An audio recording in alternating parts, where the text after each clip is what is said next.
two screencasts on it. The first one being this one is going to be on African Americans, and the second one is going to be on the culture of the 1920s. So expect another screencast kind of on these same pages. So we're just going to kind of jump right into it. So we're going to start with the Great Migration of the 1920s, and it actually starts prior to the 1920s, like during World War I. So what you're going to see here, which is what becomes known as the Great Migration, you can see in the map here, it's kind of like this exodus of African Americans leaving the South, the lower South, and partially the upper South too, and coming to these great, they call it like the great northern cities. So they're coming to cities like Chicago, Detroit, New York, Philadelphia, and also going to the West Coast a little bit, going out to LA and San Francisco and Oakland.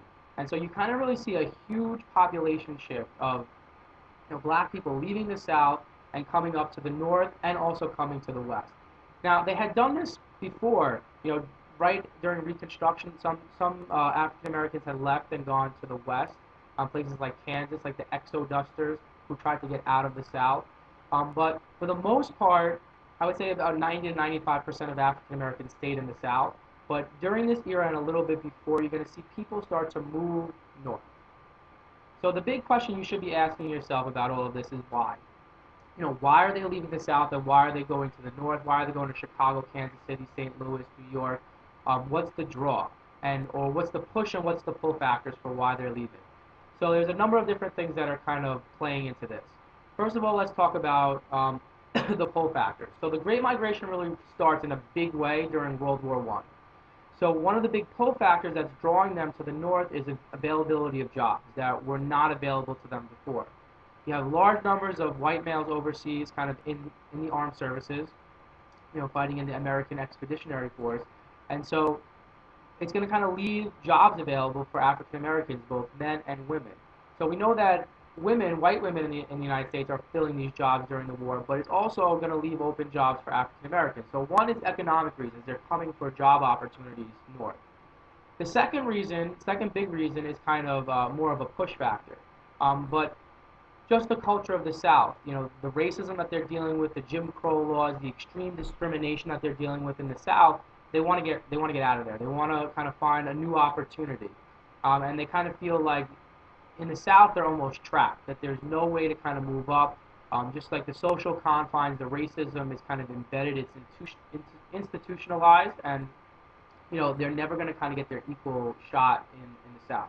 And so they're hoping to come north to kind of escape some of this racism. Now, as we know, it's not always the case. When they come north, they're going to face, discrimination, and also, some race riots kind of break out in northern cities during World War I and then post-World War I too. One of the most infamous ones is going to be in St. Louis, where you have, massive amounts of death here. And so it's not necessarily that there's no racism in the North. There's a ton of racism in the North. It's just different. It's not as institutionalized as it is in the South. And so it kind of offer African Americans more of an opportunity here in these big northern cities. Now, at the same time, what you also see is kind of the very first expansion of the suburbs in the United States. So if you look here at this graph kind of shows you the expansion of the American suburb, and it really kind of takes off in the 1950s, post-World War II. But post-World War I, you see a small expansion of the suburbs. And so maybe about 10% to 15% of Americans are living in the suburbs. And really this is a white migration to the suburbs on a very small scale.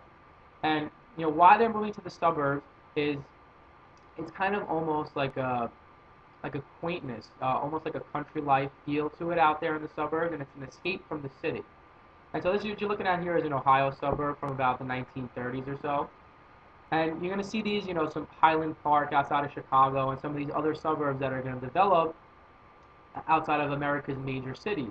And it's kind of like an in-between between country and city life. And it's really a middle-class retreat. It's not going to be very industrial. It's going to be kind of that like picturesque white picket fence suburb type mentality that starts to develop in the 1920s and really kind of takes off in the 1950s.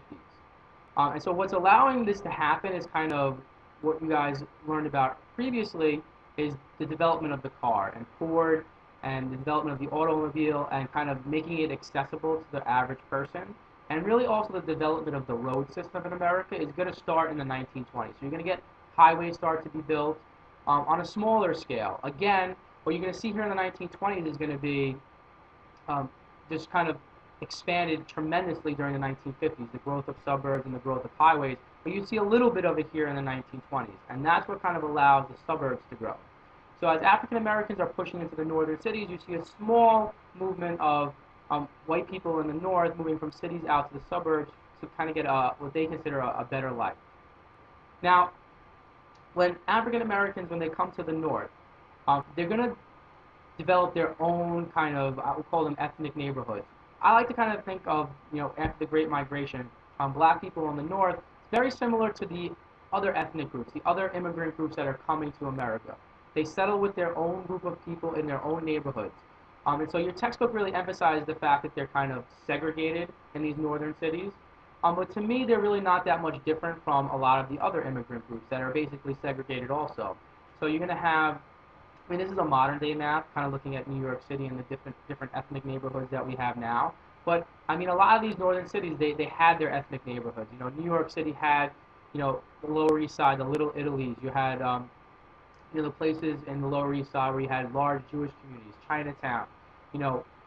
It had these communities all throughout it already, and so when black people come to the north, they're going to kind of develop their own communities. Now, the big difference I would say here is that their communities are almost exclusively going to be black. So you're going to talk about over 90% of the population in these ethnic neighborhoods in New York City and Chicago and St. Louis are going to be black. So that's higher than some of these other ethnicities. So like Italians or Jews, it's not going to be 90%. Maybe those in a will be like a Little Italy might be like 70% Italian. So these are going to be higher concentrations of these particular ethnic groups. So the most famous one is going to be Harlem, and Harlem really becomes like a center for African American culture. So before it was a predominantly black neighborhood, Harlem was actually a Jewish neighborhood, and it was a very dense ethnic immigrant neighborhood prior to the 1920s. And when Jews start to move out, kind of the next ethnic group that's going to replace them is going to be African Americans coming from the South.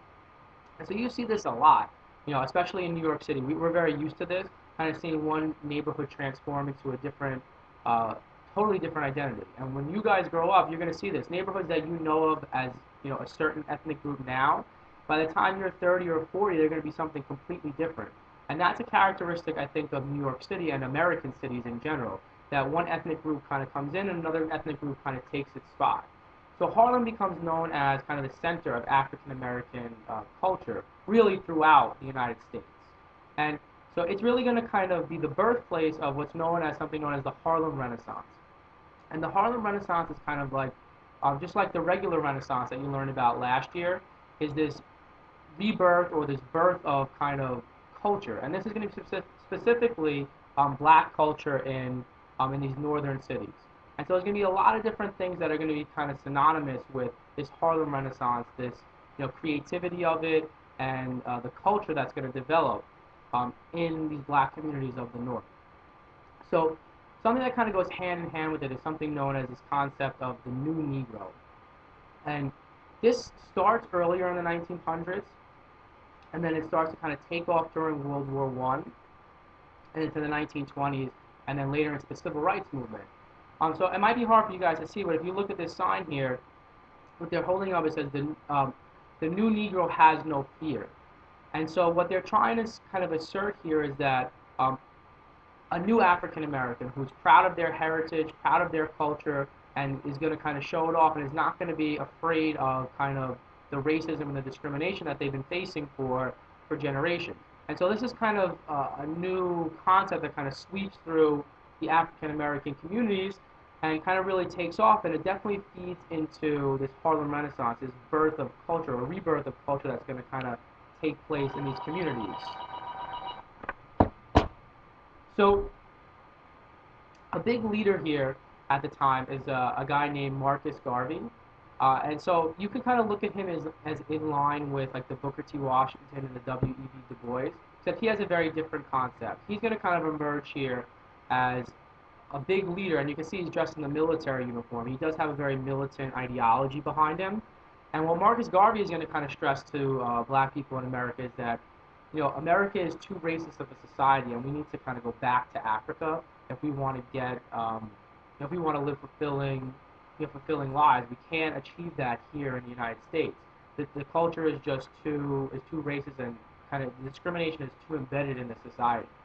So he becomes an important leader, and he's actually extremely popular. Probably more popular than Booker T. Washington or W.E.B. Du Bois was.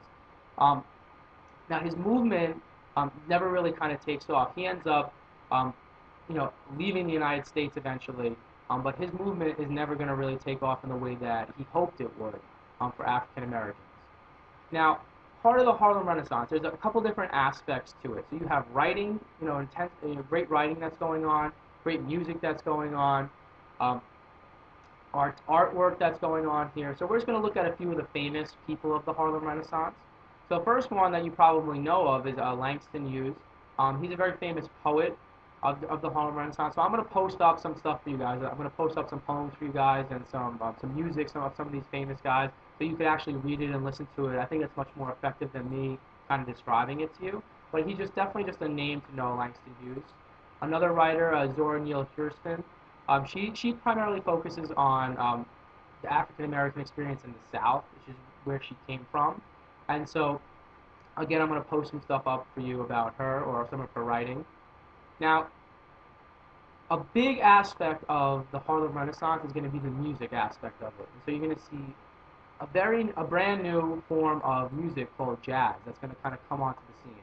And jazz is going to kind of permeate the culture of the 1920s throughout the era. And so I'm definitely going to talk about this in our next screencast, more about jazz. You're looking at two famous jazz artists here. You have Louis Armstrong and Duke Ellington. Two very famous guys. So I'm going to put up some music of them up on Edmodo for you guys.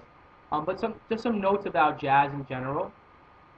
Jazz was kind of the first American cultural music that was taken seriously overseas, and it was kind of looked at as something that's definitely uniquely American, and something that was actually respected in cultural venues and started to be played all throughout Europe.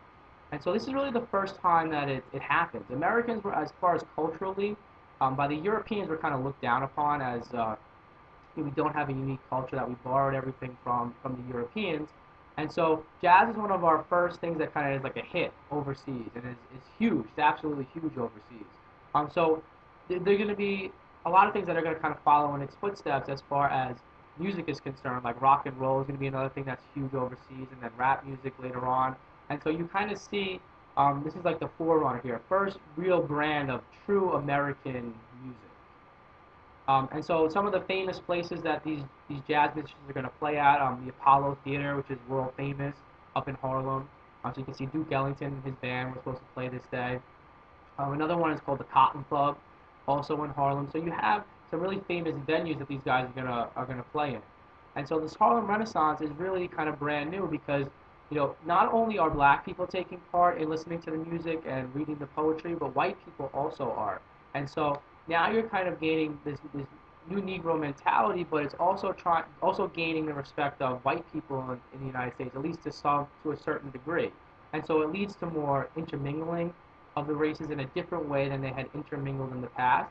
And so it's going to kind of start to have an impact on American social views and American society. All right, guys. So there's going to be another screencast on culture coming up, and hopefully today. If not today, maybe tomorrow. Okay, guys? Have a good day.